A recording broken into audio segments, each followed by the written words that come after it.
نبی اکرم صلی اللہ تعالی علیہ وآلہ وسلم کے ایک صحابی تھے، بہت غریب جوان صحابی. امام الانبیاء نے ایک دن پوچھ لیا، فرمایا میرے غلام کیسے دن بیت رہے ہیں؟ عرض کی آقا برادری میں امیر لوگ بھی ہیں مگر میں بہت غریب ہوں اور اس غریبی کی وجہ سے میری طرف کوئی توجہ ہی نہیں دیتا ہے. غریبوں کے جہاں میں وقت بھی رک رک کے چلتا ہے، کبھی صبح نہیں ہوتی کبھی شام میں نہیں ہوتی. میں آقا غریب ہوں، غریب کو کون پوچھتا ہے؟ محبت بری گفتگو ہو رہی تھی حضور کے ساتھ، اچانک جبرائیل امین آ گئے اور آ کے عرض کی اللہ کے حبیب یہ جس جوان سے محبت بری گفتگو فرما رہے ہیں نا، یہ تو کل زور تک زندہ ہے، کل زور کے وقت تک اس کی زندگی ہے، یہ فوت ہونے والا ہے. کل زور کے وقت اس نے مر جانا ہے میرے آقا. اوپر سے آئے تھے نا، لوح محفوظ دیکھ کے آئے تھے، اس کی موت مقدر بن چکی. آقا اس کے پاس تھوڑا وقت، یہ مرنے والا ہے. جبرائیل امین یہ خبر دے کے چلے گئے. کون؟ فرشتوں کے سردار نے خبر دی اس کی زندگی کل زور تک. امام الانبیاء کی آنکھوں میں آنسو آ گئے. اس کا مطلب یہ جانے والا ہے، مہمان ہے. قربان جائیں حضور کی لجپالی پر اور آقا کی رحمتوں پر.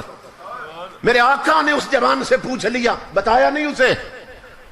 میرے آقا نے فرمایا او جوان تیری زندگی کی کوئی بہت بڑی حسرت ہو مجھے بتاؤ تاکہ پوری کر دی جائے. اس کی آنکھوں سے آنسو بہہ نکلے. عرض کی اللہ کے حبیب غریبوں کی حسرتیں کیا پوچھتے ہیں؟ ہزاروں حسرتیں ایسی کہ ہر حسرت پہ دم نکلے. آقا جب سے آنکھ کھولی ہے غریبی ہی دیکھی ہے. اتنا غریب رہا ہوں میرے آقا کہ میں زندگی میں کبھی میٹھا نہیں کھا سکا.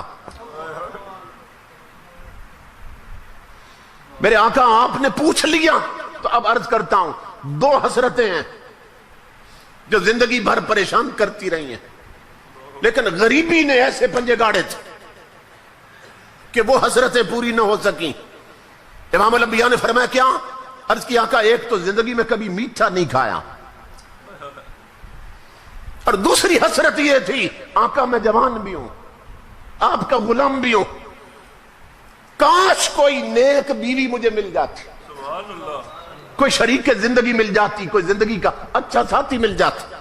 میرے آقا میری طلب تھی، مدینے والے سو رہے ہوتے اور وہ زندگی کا ساتھی اور میں مصلی پہ رو رہے ہوتے. کوئی ایسی بیوی ملتی شریک زندگی، ہماری راتیں مصلی پہ بیت جاتی. آقا مل کے آپ پہ درود پڑھتے، مل کے اپنے رب کو مناتے. کوئی نیک شریف بیوی مل جاتی، مگر غریبی نے ایسے پنجے گاڑے ہیں کہ نہ کوئی رشتہ دیتا ہے اور نہ کبھی میٹھا کھا سکا.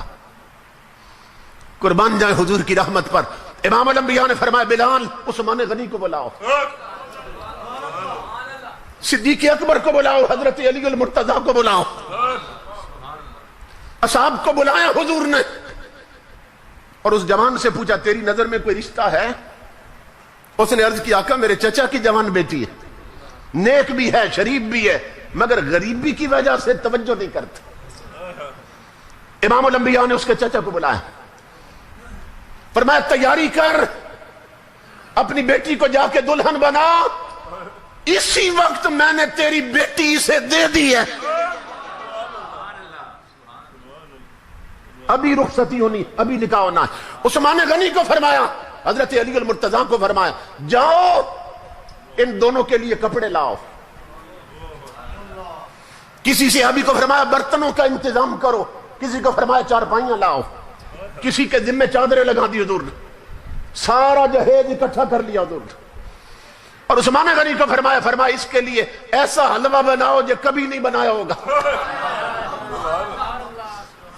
قربان جائیں کہ کل اس نے چلے جانا ہے، آج دونوں حسرتیں پوری کر دو اس کی۔ اتنا بھلا تو ماں نہیں چاہتی جتنا حضور چاہتے ہیں۔ امام الانبیاء کے غلاموں، مسجد نبوی میں اس کا ابھی حضور نے نکاح پڑھا دیا۔ ایک صحابی سے فرمایا تیرا گھر خالی ہے، تو اسے دیتا ہے؟ اور اس کی آقا قربان فرمایا اس گھر میں اس کی بارات لے جاؤ، دلہن بھی پہنچاؤ، حلوہ بھی پہنچاؤ، سامان بھی پہنچاؤ۔ امام الانبیاء کے غلاموں، سب کچھ پہنچ گیا۔ جب دوسرا دن آیا نا، رات گزری، تو امام الانبیاء نے ایک صحابی کو فرمایا تم زور کے وقت نا اس گھر کے پاس چلے جانا، وہ جس دولہے کی کل شادی کی ہے، اور تم عصر تک نا گھر کے گرد چکر لگانا، اس گلی سے گزرتے رہنا، اور سننا کہ اندر سے رونے کی آواز تو نہیں آئی، اور جو ہی رونے کی آواز آئے مجھے بتانا تو نے آ کے۔ تاجدار انبیاء کے غلاموں، وہ صحابی عصر تک وہاں رہے، گلی میں جب جائیں اندر سے ہنسی کی آواز آئے، خوشی کی آواز تو آئے، رونے کی نہ آئے۔ عصر کا وقت ہوا، وہ حضور کی بارگاہ میں حاضر ہوئے۔ امام الانبیاء نے فرمایا میرے غلام کیا خبر ہے؟ عرض کی آقا وہاں تو کوئی رونا نہیں ہے، اندر سے تو ہنسی کی آواز آ رہی، اندر سے تو خوشیاں پنپ رہی۔ امام الانبیاء سجدے میں گرے، مولا یہ کیا راز ہے؟ جبریل فرشتوں کا سردار ہے، اس نے خبر دی تھی کل زور کے وقت جوان نے فوت ہو جانا، اور ابھی تک وہاں رونے کی آواز نہیں آئی، اندر خوشیاں ہنسی ہیں۔ مولا کیا راز ہے؟ اللہ رب العزت نے آواز دی میرے حبیب مجھے اپنی عزت کی قسم جو جبریل نے بتایا تھا سچ بتایا تھا، تقدیر یہی تھی آج اس جوان نے مر جانا ہے، زور کے وقت فوت ہونا ہے، لیکن میرے حبیب جب آپ نے اس کی شادی کر کے سامان بھیجا، کھانے کا انتظام بھی آپ نے کیا تھا، جب آپ نے کھانا بھیجا نا تو عشاء کے وقت دلہا دلہن نے جب دسترخوان لگایا کھانے کے لیے، میرے حبیب ادھر وہ لقمے توڑنے لگے، ادھر دروازے پر کسی بھوکے نے آواز دے دی، اس نے آواز دی تھی میں کئی دنوں کا بھوکا ہوں، مجھے کھانا دو۔ جسے آپ نے دولہا بنایا تھا اس نے دلہن سے کہا، اس نے کہا میرے لیے یہی کافی ہے، مجھے تیرے جیسی شریف بیوی مل گئی، یہی کافی ہے کہ تیرا نکاح حضور نے میرے ساتھ کیا، تو اگر تو اجازت دے تو یہ سارا اٹھا کر فقیر کو نہ دے دے۔ اللہ رب العزت فرما رہا میرے حبیب جو میٹھا اس نے کبھی نہیں کھایا تھا آج ملا وہ بھی اس نے میرے نام پہ دے دی۔ تو جب روٹی اور حلوہ پہنچا نا فقیر کی جولی میں، فقیر نے ہاتھ اٹھائے، مولا ان کی خوشیاں سلامت رکھنا، اس جوڑی کو خوشیاں دینا، انہیں اولاد دینا۔ اے میرے حبیب مجھے اپنی عزت کی قسم تقدیر وہی تھی کہ اس نے مر جانا ہے، لیکن جب غریب کے ہاتھ اٹھے ہیں میں نے تقدیر بدل کر زندگی بڑھا دی ہے۔ نعرہ تکبیر، نعرہ رسالت، نعرہ رسالت، نعرہ حیدری، تاجدار ختم نبوت، عظمت و شان مصطفیٰ کریم۔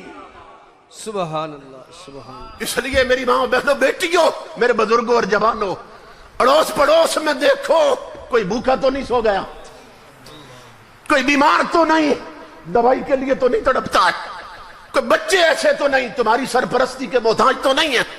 ان کے آنسو صاف کرو، اللہ کی عزت کی قسم اگر ان کے ہونٹوں پہ مسکراہٹ آئے گی مدینے والا قبر میں خوش ہوگا، خدا حشر میں خوش ہوگا۔